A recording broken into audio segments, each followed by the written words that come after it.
When you have an emergency, police, fire, or ambulance, you call 911. When you do that, the communication center will pick up the phone and say, Winnipeg Police, what is the emergency? If you have a fire in your apartment, you yell, fire! Then you can hang up. You don't have to keep talking because she's going to be asking you a whole bunch of questions. And you're going to be nervous, you're going to be upset, and you're going to forget. You're just not going to be able to handle the English part. I get that. So, you just have to say one word. If it's an ambulance thing, like let's say your little son or your little daughter has fallen down, they broke their arm, whatever it is, but you need the ambulance. You don't need the police. You don't need the fire. You need the ambulance. So you say, my daughter hurt her arm. Just the smallest little sentence. Something to do with a physical problem. My husband had a heart attack. My son, he hurt his head, he fell. I need help. So they know that. And then you hang up. The phone will ring. It will continue to ring. If you decide you want to pick up the phone and talk, do that. But if you're nervous, you're upset, and you think, oh, I don't know what she's saying, just send me some help. That's all you want. So, what happens sometimes is you really don't know what to say. So you just call 911 and you hang up. That's all you can do. You're so upset you can't think of what to say. Just hang up. The police will come. In Winnipeg, the police have a response time of 6 minutes on a priority 1 call. A 911 call where you hang up is called a priority 1 call. The police have to come. They will be on their way, but they will not be speeding. They won't have the red lights going. They will not have the siren going. They won't do that unless when that phone, I told you it'll keep ringing, you could pick it up and say, help, and then hang up. One word, help.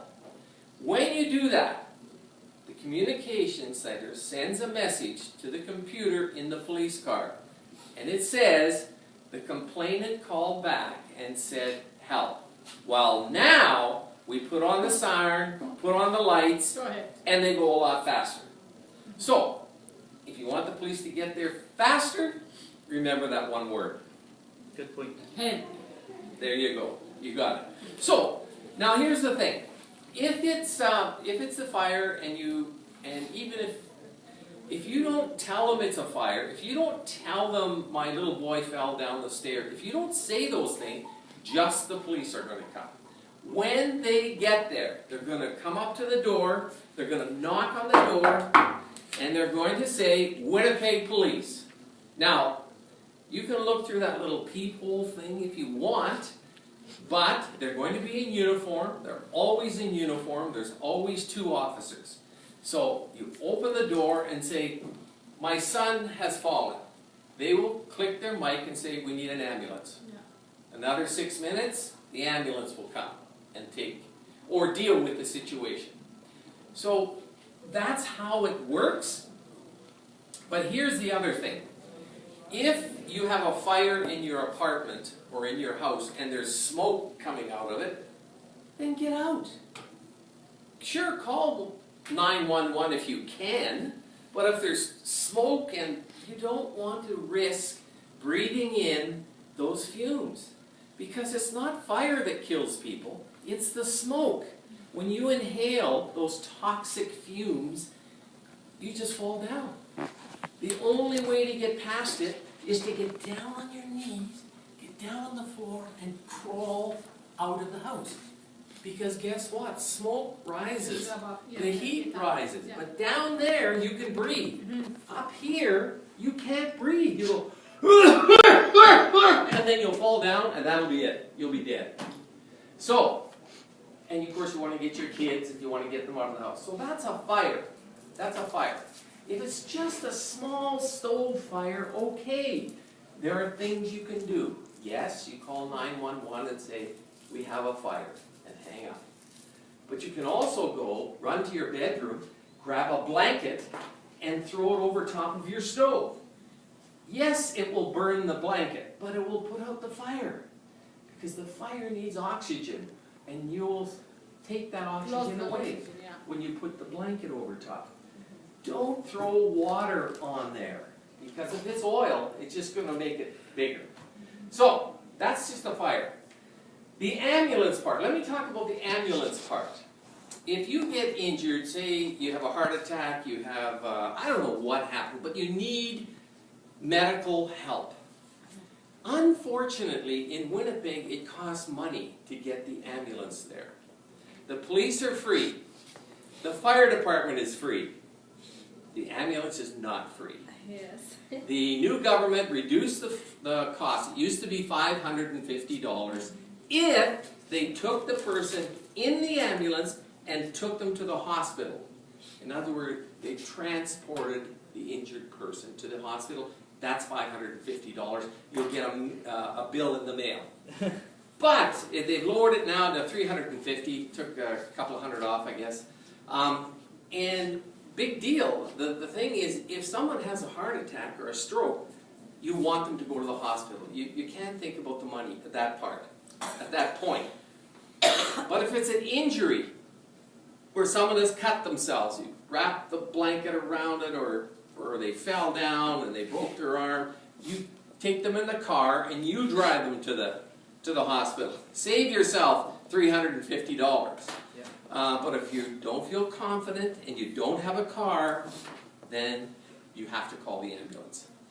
Now, if the ambulance gets there, looks at the person, treats them at your house, does not take them anywhere, then it's, well, it was $200. Now I think it's $150. They just treat them. They put a bandage on, they take their blood pressure.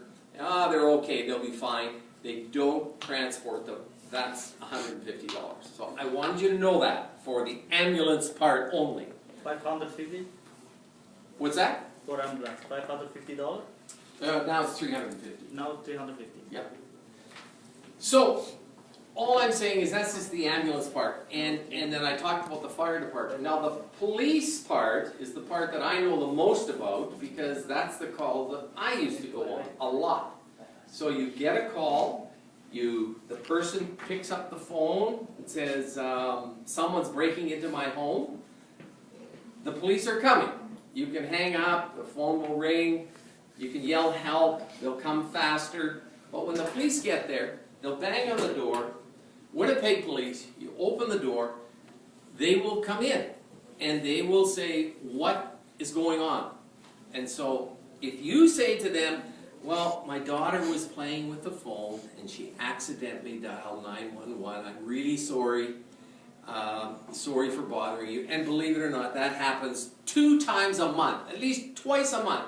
We'll get these kids playing with the phone, and then the police end up rushing over there, and one of the kids has been playing with the phone. Now, here's the thing. When the police get there, just because you say, my daughter was playing with the phone, is not good enough. The police have to search your apartment. They have to search your house. Why? Because in the past, the police have said, okay, no problem, goodbye. But in the back bedroom, someone was laying on the floor, dead, with a big knife sticking out of them, and the police left. Why? Because you said, no, it was an accident. My little boy was playing. And because you didn't want to get the police involved. There's all kinds of reasons why people lie, let's face it. People lie every day. But there's all kinds of reasons why people lie. So the police are not going to accept you saying, no, everything's okay, officer, we don't need you. No. They're going to come in, they're going to look under the bed, in the closet, go upstairs, check every bedroom, go down in the basement, check every room, and make sure what? That you're safe. That there's nothing going on in that home that the police have to be involved with. Once they've searched the house, they'll give you a card with their badge number on it. Say, here you go. don't let your daughter play with the phone anymore, goodbye. And they'll leave. That's it. If you try to hold the door closed or put the bolt over and say, no, you're not coming in, boom! They'll kick the door in really fast. Because then they know something's happening in that house. And they should be involved. They can't walk away. Why? Because you called them. They didn't show up there just because they felt like it. They came there because somebody dialed 911. When we say 911 is an emergency, we mean it's an emergency. And we treat it that way. So we can't just accept you saying, no, everything's fine, no, we don't need you. No, it's not going to fly. It's not going to work. So, until they've done the check of the home. And then they'll go. So that's that part. So keep in mind also that I want to talk about